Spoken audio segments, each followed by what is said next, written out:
English problem no tension, English medicine solution.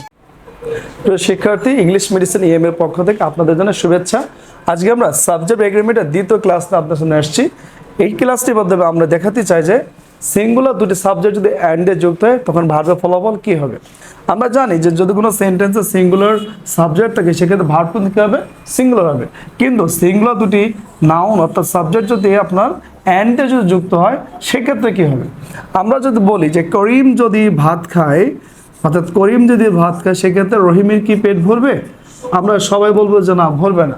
তাহলে একজন ব্যক্তি সত্তা যদি সম্পূর্ণ আলাদা হয়, অর্থাৎ দুটি সিঙ্গুলার নাউনের দুজন ব্যক্তি যদি আলাদা আলাদা সত্তা হয়, আলাদা আলাদা কোনো সত্তা যদি অ্যান্ডে যুক্ত হয়, দুইটি নাউন যা ব্যক্তি বোঝাবে এবং আলাদা সত্তা বোঝাবে, সেই নাউন যদি অ্যান্ডে যুক্ত হয় তখন কিন্তু এটারে আলাদা অর্থাৎ সেপারেটই বোঝাবে।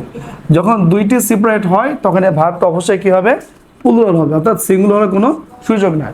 কিন্তু এখানে যদি একটি নাউন থাকতে করিম, তখন কিন্তু ইজ দিতাম আমরা, যেহেতু করিম অ্যান্ড রাহিম দুইজন বোঝাচ্ছে সেক্ষেত্রে ভাবটা অবশ্যই কী হবে, প্লুরাল হবে।